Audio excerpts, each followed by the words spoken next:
Hello! In this video we'll be showing you how to paint your Gloomspite Git Squig boss with Nasher Squig. We'll be painting quickly and efficiently to get your models looking great on the battlefield in no time at all. The first thing that we've done is undercoat our model, and for this color scheme we've used Grey Sear spray.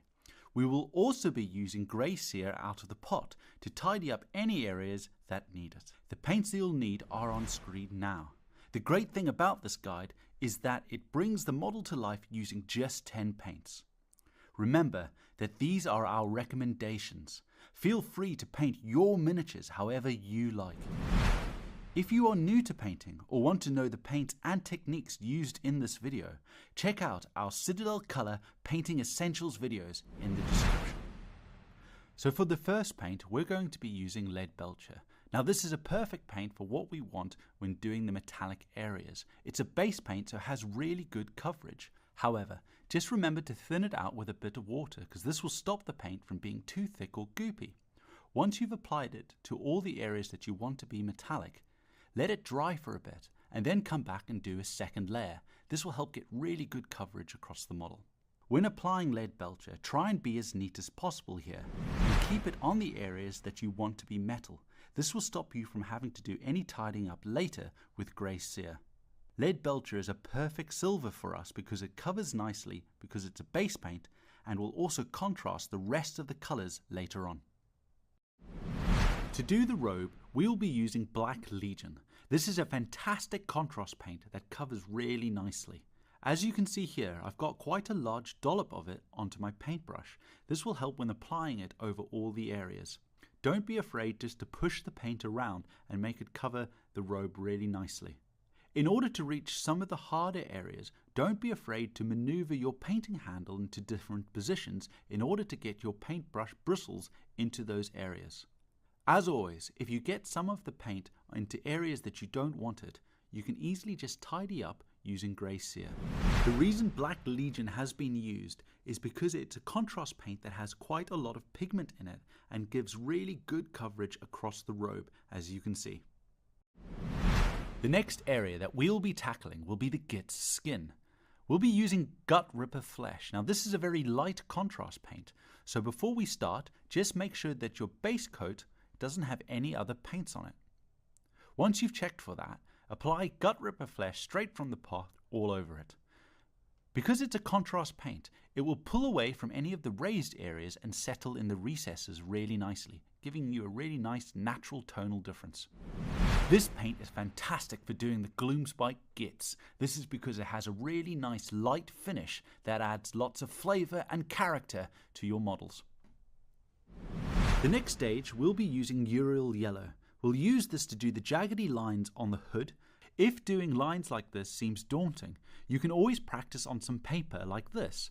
As you can see here, I'm doing some lines and just getting the pressure right with my brush. For the first one, you can see how there's a little bit of a spludge. This is because I did a bit too much pressure. Once you've worked out the correct pressure and length of your line that you want to do, it's now time to have a go on your mini.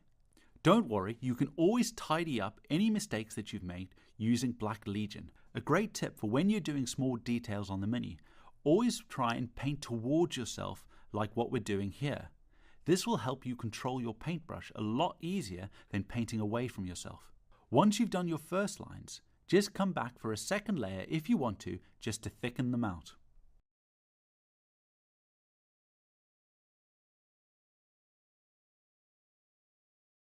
And as you can see here, I'm just going around the model, picking out all the crescent moon icons, as well as a couple of the mushrooms.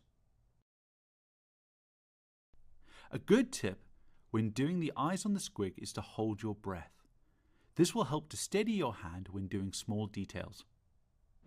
And there you go. You can see how the yellow lines contrast really nicely against the black hood and help to give the model some character. We will now be using Blood Angel's Red and applying that over the squig, some of the mushrooms, as well as dotting the Git's eyes. I am using a large dollop of Blood Angel's Red straight from the pot and applying that all over the squig. You can see how the paint runs nice and smoothly over the details. What the paint will do, because it's a contrast paint, is drag away from the higher areas and settle in the recesses. This will help to give some natural depth to the red and help bring the squig to life. When doing the large mushroom that the git is stood on, just take your time going around the boot. If you get any of the Blood Angel's red onto the boot, you can easily tidy up using lead belcher. Also, when doing the git's eyes, just use the same tip if you need to that we spoke about earlier for the squig. Hold your breath, because this will help to steady your hand when doing the dot. And there you go. You can see how the Blood Angel's red has dragged away from the higher areas of the squig and settled in the recesses to help give it some nice natural shading. For our next stage, we'll be painting the glowing blue mushrooms that we find on the shoulder armor. For this, we'll be using Frostheart. This is a great paint for this because it's a really nice light blue. When painting the mushrooms, paint downwards towards the bottom sections of the mushrooms. This will help collect the pigment there and leave the top slightly lighter in order to sell that glowing effect.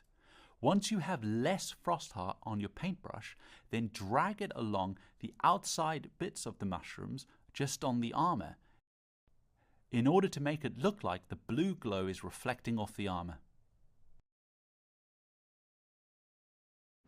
With those glowing mushrooms done, this effect has helped to put some nice extra colour onto the model.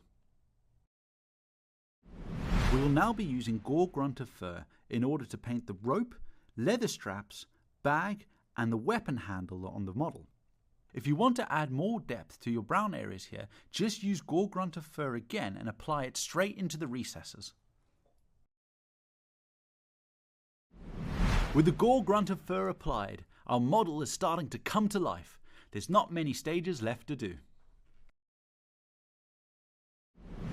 We're now going to move on to using our shade paints. And the first paint we're going to use will be Druchii Violet. We'll be applying this over the lips of the squig as well as over some of the mushrooms that are on the weapon handle. Once we've done with that, we will then apply it into the recesses of the squig's skin. When applying it over the lips of the squig, load up your brush and apply it straight from the pot. Try and keep it away from the teeth. If you do get any overspill, you can easily just tidy up using the base coat. When applying it over the mushroom-like growths in the weapon handle, try and use slightly less of the shade paint. This will help create tonal difference between the lips of the squig and the mushrooms. When applying Druchii Violet into the recesses of the squig, if you end up with too much of it on the model, just remember all you need to do is dry off your brush and then soak up the excess with the dry bristles. Druchii Violet is a really nice versatile shade paint, demonstrated here as we've done multiple effects with it. We will now be using non-oil and applying it all over the armoured areas. We'll then apply it over the large red mushroom that our git is stood on. Moving on to applying it over the teeth of the squig as well as shading the yellow areas. When doing the teeth of the squig, just remember to use slightly less non-oil than you did for the armour and then gently drag that over the teeth. This will help to give a really nice subtle effect with depth behind the teeth and bring the colour to the forefront. Non-oil has added some great depth to our model. This is particularly apparent on the armour as well as the teeth. For our final stage, we'll be doing an overbrush of Screaming Skull. Now this is slightly different to a dry brush because we're not targeting one specific area but going over the entire model. Just remember when doing this to do it really lightly, brushing over the model. We'll be using circular motions in order to catch the flat areas and then moving to an up and down variation in order to do the hard edges. Just remember when doing this technique that less is more. You want to keep your brush nice and light when doing it, and remember that it's always easier to add more layers of overbrushing if you need to than to go back and fix anything that you've done too over enthusiastically. All that we're looking to do is just make the edges pop out a little bit in order to bring the model to life. A good overbrush is a really efficient way to make your models pop on the battlefield. There we are. Your Gloomspite Git, Squig Boss and Nasher Squig is finished and ready for battle in the mortal realms. You can see that our model is based in Armageddon Dunes, but you can base it in any colour that you like. If you'd like to learn more about basing, check out our technical paints video on how to base your models. Well, we hope you've enjoyed this video and we'll see you next time. Bye bye!